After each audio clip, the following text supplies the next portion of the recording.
Oh, and there's no countdown? Do we want a cold open? I'm about to do that. Nice. All right. Um, 3, 2, 1.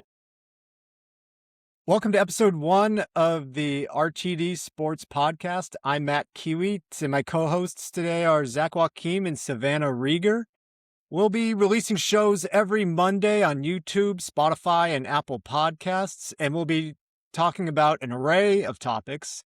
Richmond sports, whether that be high school or college sports across Virginia, pro sports, and whatever else is on our minds that day. Our goal is to have the show be sort of a reflection of our sports department, hopefully talking about, trending sports topics in an interesting and fun way, plus some banter that may or may not go completely off the rails at times. We feel that, we have fun talking about sports, and maybe others would like to listen in and join us. Uh, who knows? But thank you for being some of the first to join us on this endeavor. And Nobody wants a Zach, podcast to stay on the rails, right? no, I mean, yeah, we all listen to podcasts and stuff, and I think we'd all check out if it was just on the rails the whole time. So worry not, dear listeners. We'll be veering off the rails pretty consistently. yeah, this 2/3 of a page Google Doc that I sent to Zach and Savannah is not what we're sticking to. I promise. Um, in any case, our number one story today. We're gonna start off with high school sports. We got God 32 teams still alive in Yeah, the Richmond area 32. as we record this Lucky on. number 32. Yeah, 32 teams, and there are a few guys. Nice. And as of Monday, June 8th. But we'll get through this week by one way or another. And but before we look ahead, why don't we look back and talk about what you guys saw last Friday? You guys saw two really good games. Who wants to jump in first? Do you want me to kick this off? Well, I guess first of all, we've gotten emails from teams that we haven't got a chance to cover yet. We do apologize. As Matt alluded to, the reality is that we have one full-time high school reporter, two high school reporters. At this time of year, I'm obviously primarily the VCU beat writer. Savannah's the lead high school writer. We're trying to get to everyone and get everyone the love for these awesome playoff runs that they're on. We can only get to so many teams. So if we haven't covered your team yet, we are sorry. We're trying to get there. I'm going to go to Mills Godwin girls soccer tomorrow, who's playing in a state quarterfinal. Savannah's going to be covering Douglas Freeman boys and girls lacrosse, who are playing in a state semifinal tomorrow. But on Friday, I was at James River, and Matt, I did not get a chance to get to the pulled pork sandwiches, which was a shame. Waste of a trip. I know it sounds like they're really good. But we've gotten two wild James River baseball games because you went and covered an 11-inning classic against Douglas Freeman. That was the region quarterfinals, right? Last Friday. And then I covered a region final on Friday. James River beat Glen Allen 13-11. Glen Allen jumped out to a 6-0 lead in the top of the first. And there we could talk about that game for a long time. I wrote way too much about it. Vince, our copy editor, was mad at me on Saturday for the amount that I wrote about it, understandably so. I knew he would be. We had to cut that down for print. But I think you got to start with Nolan Anthony for James River, who started on the mound, has only started a handful of games for them this year. When he got the ball in a region championship, and ended up he gave up 5 earned runs, did not record an out in the first inning, was pulled for Matt Schumacher, who got out in the first inning with just one more run allowed, was able to kind of settle things down for the Rapids the rest of the way, ended up going 5 innings of 1-run ball in a really gutsy performance. And then Nolan Anthony, who slid into a DH role, so then had to go sit in the dugout, and think about how that first inning went, ends up hitting a grand slam. And I believe it was the bottom of the 5th to put James River up 9-6 after they'd kind of chipped away in those middle innings, and Schumacher was able to keep the Glen Allen bats at bay for a while. That put them up 9-6. They never trailed again. They ended up winning. They got a few more insurance runs in the innings that followed, and boy, did they need them, because Glen Allen decided to come up with a 5-run rally in the top of the 7th that really introduced a ton of jeopardy into a game that, was 13-6 going into the last frame, I think we all thought the drama was gone. I went down from the press box, which is an amazing facility, by the way. If you've never like been in the press box at the James Rivers baseball field, it's phenomenal. I think it was built after they won the state titles in 2007 and 2008. And I was talking to AD Brian Hannum, and to their announcer up in the press box. It was like fully funded by parents and by the program. It's like one of the few facilities that's not owned by the county. It's owned by the baseball program, which is incredibly impressive. I mean, it's one of the nicest high school facilities I've ever been in. And they've Want to got hear something funny? what was that? No one told me about that when I went. So I Really? spent, I spent 11 innings on my feet. You did, well, you didn't go up to the really cool building that's behind home plate and where the announcer is and everything? I got scared off by the players only sign. That is fair because it says players and coaches only on the door, but I know the announcer was up there, so I said screw it and I opened the door and it was unlocked and I walked in and I was hanging out up there with our friend Weldon Bradshaw. And so that was fun. That's a shame. Next time you go, check it out in there because it's awesome. And it should say players, coaches, and media only or something like that because we are allowed up there. One day, But one day.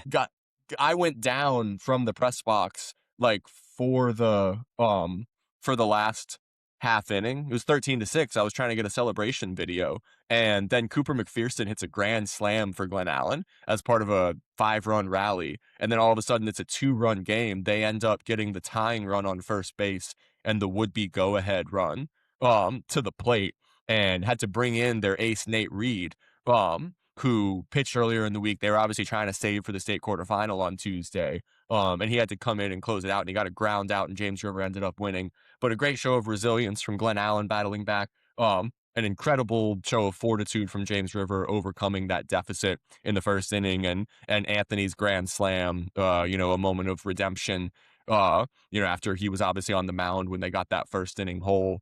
For a guy who hasn't played a whole lot over the course of the season, that's one of the best high school sports moments I saw, not just recently, but this year. And the Rapids are going to host Riverbend, I believe, on Tuesday in the Class 5 quarterfinals, while Glen Allen travels to John Champ. Or is that the other way around, Savannah? I think it's the other way around. I just updated our scoreboard a few minutes ago, so I think it's the other way around. John Champ comes to James River on Tuesday, Okay. 6 And p.m. Glen Allen visits Riverbend? Okay. That's But that it. was an awesome game. And you also got a pretty incredible region final over at Matoaka in the 5C softball championship. Yeah, a little different from yours, I think. We had one run the whole game, unlike the double-digit 20 count you guys seem to have put up. Actually, even before I start that, you know what? I'm on Matt's side with this whole not going up to the box thing. I don't think you get good video if you go up to that press box. I never go up to a press box in a high school baseball or softball stadium. I am on the ground. Boots on the That's ground. Love it. That's a fair point. You can definitely, the best video is I try and put my phone up against the fence to go through a hole. And I got that for the celebration at the end, but Yeah. not for the grand slam. I would counter that you can get information on a team up in the press box that you can't get down like on the sidelines. And so I'm I talking to like the announcer the whole time and the AD Yeah. up there, and like got some good background on their players. I think it's like 50-50 with that, because on the ground, I've talked to parents and I talked to people who stand there, and I've heard a lot of crazy stories from some of those parents on those baseball and softball dugout sidelines. It's crazy. And on Friday, I've never seen Matoaka so packed. Like I'll be honest, I was a little late. 95 traffic got me a little bit more than I suspected it to, and that's my own fault. It was a Friday at 5 p.m. But, I come in there, it's absolutely packed. It's like rows and rows of people sitting there with their lawn chairs trying to watch this game, because why wouldn't you want to? It's the 1 and 2 in Region 5C, one of the hardest regions in VHSL softball. I mean, they got the two teams that got the state championships last year were from Region 5C, and it was the defending champ going on the road to arguably the best player in the state's home turf. It was a matchup between Kaylee Hodges and Erica Figi, and both of them are college softball recruits. Hodges is going to Tennessee, Figi's going to Roanoke College, and it was a pitcher's duel the whole way, but that's what everyone thought it was going to be. Everyone knew what Hodges was going to throw, and everyone knew that Figi was going to attack the zone early. At least that's what I was told by Hayden Longacre, who had the game-winning RBI. But, it was a one-run game, and that one run did not come in an easy situation. All right. It came in the bottom of the first, and on a arguably controversial obstruction call. There's videos circling online now. It's under some of our stories on 84 Varsity on our X account. But it came down to Raven Crabtree from Atoka and Bella Mousa for Midlothian, who catches for that game. And it was a really close call. She stretched her arm out, but it's hard on the official. The umpire said it was obstruction. They gave Matoaka the run. It was the only run of the game, and Matoaka's coach said he saw a safe batter. Mark Witt of Midlow said, it's hard to make those calls in real time, but it was the only run of the game, and these are very much two teams we could see meet again. Yeah, and should we get into the obstruction thing? I think it's worth a discussion. We can't post the video of it. It's not public domain, but I have a hunch that if you want to see it, anyone from Midlow can get you a link to that at the snap of a finger. Yeah, my take on it. Okay, I guess from the top, at the risk of being tedious here, let me just read the definition of obstruction in the VHSL rulebook, which is what they use here. Obstruction is defined as the act of a defensive player who hinders or impedes a batter's attempt to make contact with a pitch or interferes with the legal process of a runner or batter-runner advancing on the bases. This interference may be intentional or unintentional, and it can be either physical or verbal. I would love to see verbal obstruction. Anyways, however, obstruction does not stop. Is that? However, obstruction What? does not. Was I banging on the table again? No, I was like doing verbal obstruction. Like stop. I was doing verbal obstruction, but also stop banging on the table. Was I banging on the table? I'm not banging on the table. Someone was. Anyways, however, obstruction does not apply if the defensive player is in possession of the ball or is making the initial play on a batted ball. The central element in identifying obstruction lies in whether the runner's progress is actually impeded. If the runner or batter runner is not affected, if there's no delay, no forced alteration of their path, or no hesitation, then by rule, obstruction has not occurred. A defensive player's mere presence or positioning, even if questionable, cannot be ruled as obstruction unless it results in an actual impediment to the runner. An exception exists only for a fake tag, blah, blah, blah. We don't have to worry about that. And then it goes on to list 4 items that must be evaluated. Defensive, and I think these are important. Defensive positioning, direction, height, and timing of the throw. So I think defensive positioning and timing of the throw are important here. Path of the runner, timing of the ball, and runner arriving near the base. I think that's also important because bang bang play. Obviously, we have the benefit of going back and going through replay, and it takes really slowing that down, I think, to see whether she's safe or out. Like, it is very close. Yeah, and she is out. If there was no obstruction, she would have been out. It was close. Mm-hmm. Also, upon slowing it down, you see the catcher from that angle anyway appears, as the ball is coming in, like before she has the ball, the catcher's not blocking home plate. As the catcher receives the ball, she has to step, into the baseline to receive it. So I think that falls under height and timing of the throw and timing of the ball and runner arriving near the base. Mm-hmm. I think the ball took her into the baseline and she has a right to catch the throw. That's how I understand it. So, I don't know how you guys feel about it. I feel like I don't want to pile on the umpire because I'm sure the parents have already done that. and the And coaches. and we see, this is an you know, aside, but we see abusive referees and umpires, officials like all over so many sports, and we don't have enough of them these days. And we've got to cut them some slack. It's a tough call. What do you guys think? When I slowed it down, I do think she's out by a split second. I think the tag is applied just before she slides in and makes contact with the plate, and I don't see obstruction. So if I'm mid low, I'm certainly aggrieved by it. Although in real time, I would not have blamed the umpire for just calling her safe because it is a bang bang super close play. And from what Witt told us after the game, they're putting emphasis on, player safety and protecting both the runner and the catcher. And in that moment, bottom of the first, they're still picking up on it. And I do agree with you. I think she was out by just like a hair of a second, but in real time, that's such a tough call to make. And yeah, it sucks for Midlow, but they're the defending state champions. They have experience on this team. Having to go on the road isn't the end of the world, I think. And that's what Wood said. He's like, I told him after the game, it was a one run on a interesting call, to say the least. And the season's not done for Midlow by any means. So if we see these two in a Class 5 state championship, whoo, get ready. Yeah, it's good that it didn't cost anybody this season, so that's good. Mm-hmm. To put a bow on it, I do think the call was wrong, although it was a really tough call, and I feel for the officials. I think there's too many rules, and we add rules every single year.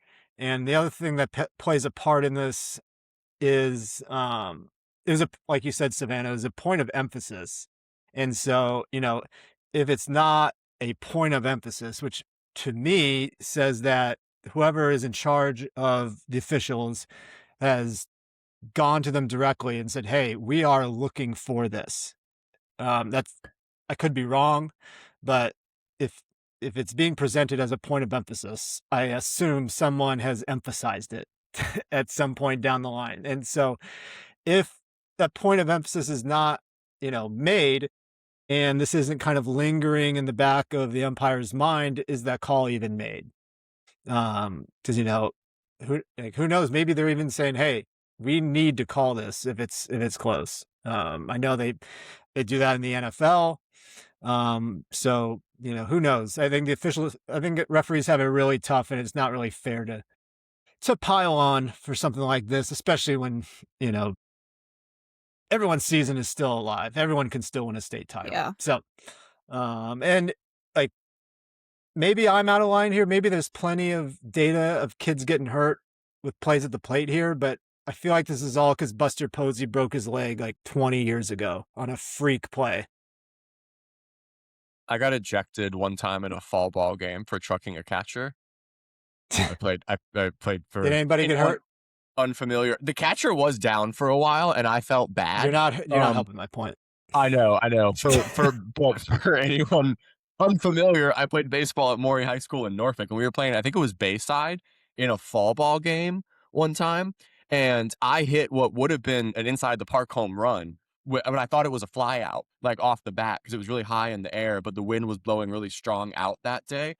And I did not run out the box how I should have. So I thought it was going to be a fly out to center. Center fielder took a bad route, went over his head, and I would have had a stand-up triple, but my coach was upset with me for not running out of the box. So even though he knew I was going to be dead to rights on the throw at home, he sent me because it was a fall ball game, and he was trying to prove a point. Also, we were up like 8-0 or something like that at that point. Like, no offense to Bayside, we were a lot better than them. We were going to win the game anyway. So he sent me, and the throw took the catcher way up the line. So he's like a third of the way toward third base when he catches it. And it's bang bang because I can't see the throw coming in. So he's just kind of standing there after he receives the ball, like right in the baseline. And I just kept running. I didn't slow down. My point was he could have swipe tagged me, but I just kind of ran through him. And he dropped the ball too. But I was ejected and suspended for a game, and the umpire called me out, and the Bayside parents were very upset. So that's my story. It does happen. Plays at the plate are obviously can be dangerous. You're trying to protect safety, and it does feel like in this instance, the umpire saw something that he was looking for because he was looking for it.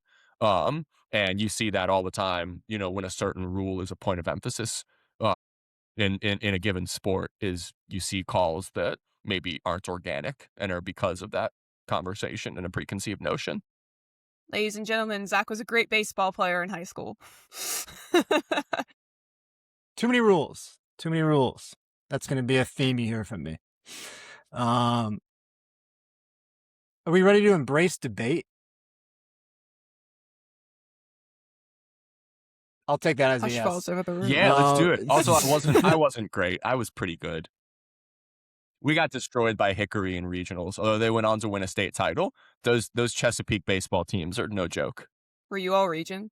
I was all region my senior year. Although we were in conferences. That was the weird, couple years of realignment. So it was all Atlantic Conference, and they combined, you still played a district schedule, but we played some beach schools and stuff in our conference. Weird schedule. But yes, I was my senior year. Thank you for asking. What year was that again? I Just thought we real weren't quick. going to do Is Zach Unk. I'm just trying to gauge for our audience what years the realignment was. This would have been the spring of 2014, in which I was a senior at Maury High School. Wow, you're old. Matt, what year were you a senior in high school? Well, that'd be 2007. That's crazy. I was in middle school in 2014. I'm glad this made it on the pod. What a time. The field for Omaha's set. We got Troy, West Virginia, Ole Miss, North Carolina, who you saw play, Zach, Oklahoma, Alabama, Texas, Georgia. It really shook out chalk after the super regional. Troy got in. I forget who Troy played, but they Little played Rock. Little Rock. So that was the cool. one that was inevitably going to be, your Cinderella coming out of that super. Yeah, but also Troy, not a huge, household name among. Some about baseball, though.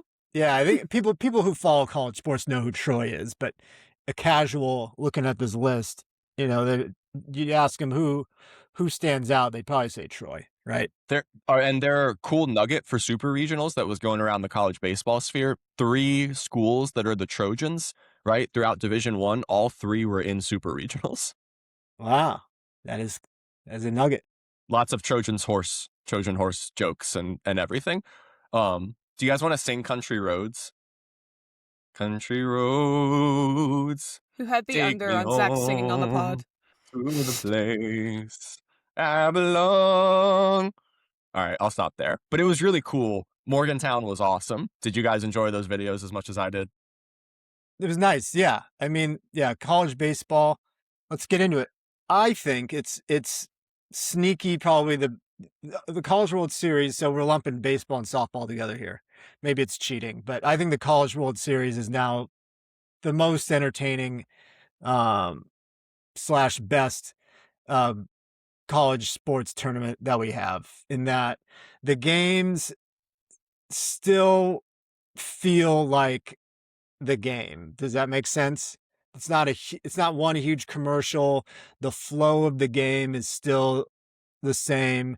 Like March Madness is. I love March Madness. It probably is the best. But for the sake of this argument, March Madness, the flow of the games does not feel like a basketball game. The breaks are really long, and there's a lot of breaks. So, kind of like the Super Bowl or the CFP, I should say, just tons of TV timeouts that go on forever. And college baseball is definitely a lot bigger than it was, 15, 20 years ago. My dad and I used to go to Omaha to Johnny Rosenblatt Stadium to see the College World Series. And so, it's definitely bigger, like everything else is at this point. But it still feels pure. And yeah, you still have moments like the Country Roads sing along that Zach alluded to. What do you guys think? Yeah, I mean, I I like it a lot as someone who likes to watch a lot of games on their TV at any given point. Yes, Savannah And watches a the lot of multicast games. queen of the I office. watch a lot of games. She goes to I'm a she fiend. goes to and watches more games than anybody at the office. Absolutely. And what I love about baseball and softball's thing is like the disparity between like the two gender differences between men and female athletes is so much less than in like I feel like in March Madness or obviously the CFP. Like when JMU was in the Women's College World Series in 2021, the Women's College World Series outdrew the Men's College World Series in viewership numbers, which is crazy, but that shows you like one how close they are and similar they are. And yes, the sports too are very similar, obviously, but I love it. There's so many games to watch. I love elimination days because games are on from like noon until when I go to bed at like 2:30 in the morning. So I love it. I think it's great, and I watch way more baseball and softball postseason play than I do March Madness on either side. And the It pacing. feels Sorry, go ahead. it feels organic and purist, right? Like it still kind of harkens back to college days before NIL and the transfer portal and everything. And there are positive elements of those. I think, we're not going to do a deep dive into NIL and everything, but we all believe like the players should be getting paid. There are obviously issues with the structure right now in the NCAA, and we're in a phase where they're wading through what this new landscape looks like, and there are lots of issues with it. And there are, I don't know the numbers of what like the highest paid college baseball, college softball players are getting. I mean, some are getting NIL. Do you know, Savannah? The highest paid college softball player gets $1 million. Okay. So there's still some big numbers out there, but it's not what college basketball and college football are. Yeah, Um, right. So it just still feels like there's an element of purism to it that has perhaps been lost in college football and college basketball right now. And it just kind of still feels like the college sports we grew up watching to a degree. The Country Road singing in Morgantown was awesome. West Virginia's going to their first ever Men's College World Series. And some of those Alabama Georgia games were wild. I think they had like a 13-11, Yeah, and go ahead. like Georgia, Mississippi, it was like 13, either 11 or 12, and yesterday again it was like 10 or something. It's Yeah. like, whew, it was all Georgia is known for hitting homers, but Mississippi State matched it, which I don't think a lot of Brian O'Connor, former UVA guy there, had his team neck and neck with the number 3 team all weekend. The team that I guess is now the projected favorite since UCLA and Georgia Tech are out, but Yeah, we love seeing the top seeds go down too, right? It feels like there's maybe more of a realistic path to being a Cinderella. I covered, VCU basketball's win against North Carolina in the men's NCAA tournament. That was awesome, but there was a lot of talk around the college basketball sphere because once we got to like the Sweet 16, it was pretty chalk. And you had coaches pretty much saying, it's to the point where like there's an NIL number you have to be spending in order to make a Sweet 16, right? That is not the reality. Like Troy's in Omaha right now, Yeah. I don't know The margins. Sorry to cut you off. The margins in a given baseball game are so razor thin, and if you play a best 2 out of 3 series, one team against another, anyone can take that at the college level. VCU beat Tennessee in Chapel Hill, right? Which was awesome. Eli Holbert was phenomenal on the mound in that game. I don't know what Troy's baseball NIL budget is, but I can guarantee you it's not a lot. And they're in Omaha and they're competing against, some of the big dogs right now. And that's awesome. And so, yeah, to put a bow on it, it feels like there's some purism of college sports that still remains in the baseball and softball tournaments that we've lost in the college football playoff and in March Madness. And so I think we've all been loving it. yeah, I feel like the highest played softball player in college softball is Nigeri Kennedy, pitcher at Texas Tech. She's after her career's done now, and she's going to go play for the U.S. national team and hopefully be on the Olympic team in 28 in L.A. But she got that $1 million and transferred there from Stanford because of buy-in and support from like Patrick Mahomes and Brittany Mahomes. They were a big part in donating NIL money to Texas Tech to get her there. And then the next year they were in the championship series because players followed her. And it's like having those big names and icons and that money, even a little bit of that NIL money invested in there has turned and changed the game completely. And it's just absolutely insane to see. And I can see it going in that direction too, but you still have that purist part of it. Texas Tech lined the gates, lines to get into that softball stadium for the regionals. And that just shows what the buy-in can be for baseball and softball too. Those crowds were awesome. I saw the tarps off, like Yeah. students at Georgia. That was college, fun. yeah, the College World Series at, I guess it's called Charles Schwab Field now, but it used to be Johnny Rosenblatt Field, or Less Johnny fun than Rosenblatt. Yeah, Johnny Rosenblatt Stadium. I forget, but that's where I got introduced to, at a young age. I'm from the I'm from LA, obviously West Coast. So, I grew up in LA during USC football heyday, but I really got introduced to, obsessive college fan bases when I went to the College World Series. You got LSU, South Carolina, and other SEC schools, and then Nebraska. There was the Job at Chamberlain, Nebraska teams the first 2 years I went, and so just an eye-opening experience of, fanatical people from all over the country tailgating for their teams. That'll stick with me forever. What's the Jello shots record? Do you guys know I've that seen that. Yeah, what program is that Yeah, at the College World Series that It's like originated with a few I years thought ago? it was a bar who did it. Like the bar would just like track how many shots you were doing it for your team or something like that. But I'm not super versed in it. But I remember seeing it blow up on social media. I think it might be like LSU fans who hold the I think record it for was the most LSU. Jello shots. Yeah, but it's like little Yeah. bits like that we love, right? That, you just see that more in college softball and college baseball than you do in the really big money ones right now. Matt, you've been to Williamsport, right? We've talked about that before. I'm not. I'm just You- Omaha. Okay. And Savannah, you haven't been to Williamsport either for the Little I League World haven't. Series? I've been to Oklahoma City for the Women's College World Series, but I have not been Nice. to Williamsport. Okay, so we've all been to, those big like defining events for college softball, college baseball, like Little League baseball. Williamsport is so beautiful in that purist element. Like obviously those kids aren't getting NIL money, and there's so many volunteers that make up like the facility there, and that's one of the coolest sports experiences I've ever gone on. And I think that's what this makes me think of, like this affinity that the college sports fandom has had for these tournaments this year. Like there's just an element of that like purism and organic love for sports that means so much to a lot of us. Totally. Well, how about we move on to quick hits? Here's what's trending. I guess the number one story today is Texas Tech appears to now still be Texas Tech's quarterback. Brendan Sorsby was what is the language here? Granted his injunction. Yeah. His injunction request was granted, meaning he will serve a 2-game suspension and then play his final year of college football. This is the guy who, admitted to gambling on tens of thousands of games. And I believe, those bets this is per Pete Thamel. Those bets include 40 placed on his own team while he was at Indiana.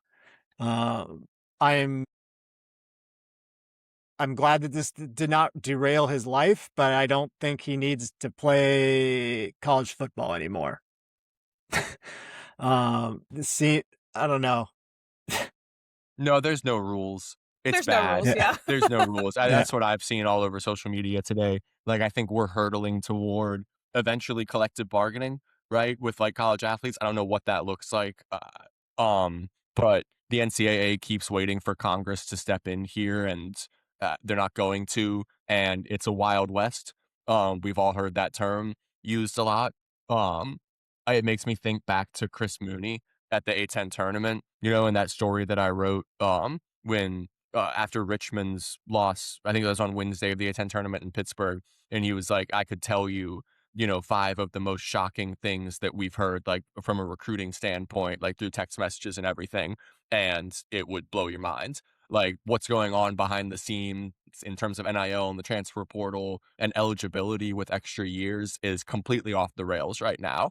And we desperately need guide rails. And nobody's really sure what they're going to look like in the coming years, but everyone pretty much agrees that this is out of control. And this is the most recent example of a judge granting an injunction here, and the idea that a guy who has admitted to betting on college football games, including ones that his own team played competing next year, is wild. Yeah. Just let them bet publicly. That'd make it more fun. Yeah. Yes, I guess, yeah. If we're going to have, if there's not going to be any consequences, let's just open it all up. Yeah. Right, Savannah? Yeah, let's just like, they're all take the under. We'll have punts every game. It'll be great. I will challenge the Texas Tech coaching staff. You don't have to play. Good That's point. a good point. No one's holding the gun to your head. I guess the mascot is. Boom. Well done. This makes me think of the LSU men's basketball roster, which is obviously like not betting adjacent, but it is like wild eligibility adjacent. Like the group that Will Wade has put together is ridiculous. Like it's a bunch of guys who've like played professionally overseas, right? And like have it's like crazy he's leaning into eligibility the joke. runs. Yeah, it is like he's leaning into the joke and the strong ass offer and Will Wade's background and everything. Ineligible core. Yeah. Nobody knows when eligibility ends at this juncture. And we've got to reach a breaking point here in the coming years. While at Fallout last night, our friends were DJing, so they were DJing The Cure versus the Smiths night. And so while there, wife and I were looking through the upcoming events, and one upcoming event was Bimbo Core.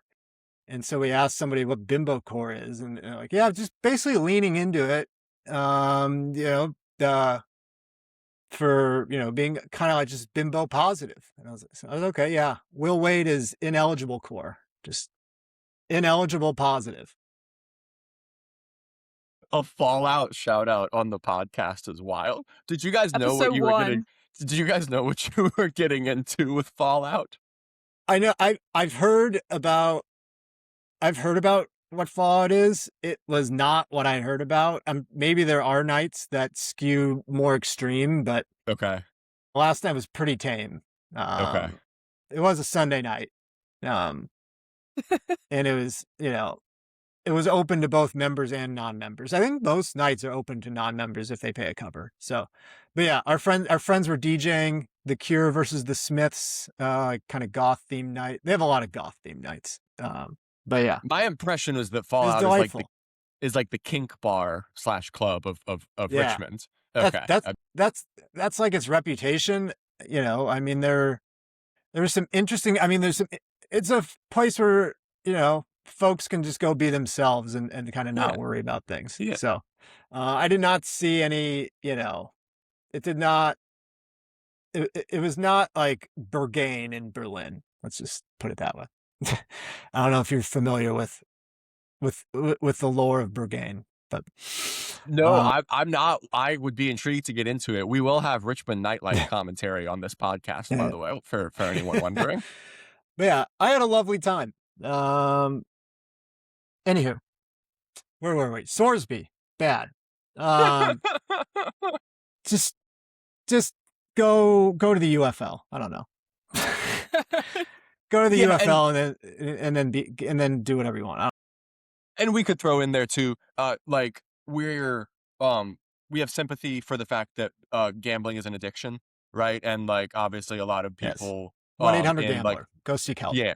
Yeah. In a professional athletic context have struggled with it. We hope that Brendan Sorsby has gotten or is getting the help that he needs in that regard. And hopefully, we think there's no consequences to his actions. Apparently. So hopefully he finds inner peace. Because gamble responsibly, listeners. Because there's no external consequences you must face. Everything is internal. Let's blow through these quick. Knicks versus Wemby and the Spurs. Canes versus Knights. Which one are we watching more? I'm watching Kane's Knights, even though I don't want either to win. Hate watch. I am too. Yeah, There's been some really absolutely. good games. I don't know I what I'm imagine. Yeah. watching. I don't know what I'm watching with hockey usually. Because I did not play hockey growing up. I'm not familiar with the plays they run.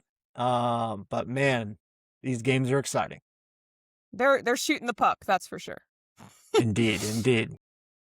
My mayor Muslim, my bagel's Jewish, my Christian Dior, Nixon 4. Wow. Yes. A lot Yeah. of, That was a good viral poem. content for Knicks. However, no watch parties Yeah. for game 3. So side talk will have to. I'm sure the side talk game will come up with something. They'll People move down will- the street. People Yeah. will gather. People will They will. gather in places. People will gather. But heightened security because President Trump is there. Mayor Mamdani, I believe, also there. MSG capacity is like 20,000, right? Have you guys seen the prices for those tickets? Indeed. Oh my God. Like six Yeah. figures. Yeah. Some of their kids, they're not going to college. They're going to game. They went to game 3. Yeah. Yeah. No, but this is super cool. Just obviously a fandom that has suffered a lot over the years. I won't go on an entire Arsenal tangent here, but No. I'm mentioning them because I'm a big Arsenal fan, and a lot of people have made comps that, people who are Arsenal and Knicks fans are like on cloud 9 right now, because it's two fan bases that have suffered for decades here, and for a generation, and the Knicks were really bad for a lot of years there. It was 22 years since Arsenal won the Premier League. What was it? It was like almost 30 since the Knicks had been to the finals. Was it the 90s, right? The last 90 time they were in the finals? 99? Is that the lockout year? Yeah, that sounds right. That might be Which it. a lot of people put an asterisk on. It's like the bubble Oh. Lakers championship. Yeah. Indeed. But it's so cool seeing a fan base like that that's that passionate and rabid when you've suffered for a long time. Like, they're all just going nuts on the streets, and I think we've all enjoyed those reaction videos a great deal. Like, that's what sports is about, man. When you've got a fan base that has suffered for a long time and they finally get back to the mountaintop and they can exercise those demons. Jalen Brunson has been amazing to watch as well. Yeah. Did not see that when he signed. But it's why they play the games. The NFL is back. NFL is back. We've had trades. This is old news, but we have not had a chance to talk about it. I am an LA sports fan growing up, spending my formative childhood years in Los Angeles County. I fancy myself Dodgers and a Rams fan. Rams have Myles Garrett. Great. I think these are champagne problems, I guess. These are similar feelings I feel with the Dodgers, where it's like the acquisitions reach a critical mass to where now it's just really stressful because we have to win. And so it's just not going to be any fun to watch any game all season. So, Whew, I can't wait for Seahawks Rams. yeah. Whew. I Luckily, went through that with Arsenal a little bit this past season because we'd come in second 3 years in a row, and like the window of all of the players on the team, it was very like those win now seasons are stressful, and it is a little bit more difficult to enjoy the games. The payoff at the end might be great, but when you feel like you've pushed all the chips into the table, it is stressful to watch those games. So you'll be going through it this year with the Rams because it is championship or bust. Yeah, when you have a good team with expectations from the jump, it's just you never have fun watching. And your Patriots, Zach. Zach's a Patriots fan. They got AJ Brown as we suspected. Never really a doubt. The only question was who would report it. And as Diana Rossini did not report it. No. That's weird. I believe Schefter broke the news. We all enjoyed the memes of Mike Vrabel in a very close embrace with AJ Brown, though, I'm sure. No, I don't love giving up a first for a soon-to-be 29-year-old downfield threat. I mean, AJ Brown probably has 2 years, like at his peak, definitely 1, maybe 2 left. it's a win now trade. I think he and Drake May are going to be great next year. Drake May's deep ball is luscious. It's just beautiful to watch. Like it's so good, and it seems like AJ Brown is a perfect fit for him. It also looks like it's trending toward us bringing back Stephon Diggs as well. And also I know what a wide receiver room. We also traded for Romeo Dobbs, who counts as two players because of the size of the helmet that he wears. So I think that's a wonderful wealth of weapons for Drake next year. I don't love what we gave up for him, but hey, at least that'll be the 32nd pick in the first round in 2028. So Hopefully not. Yeah, maybe 29. Um, Credit to Philly though, for real, because they gave up like a first and a fourth a few years ago, something like that, to Tennessee to get AJ Brown, and they got 4 years of him and then cashed it back out for a first and a fifth. So that's really good business from the Eagles, I think. yeah, I mean, it depends on.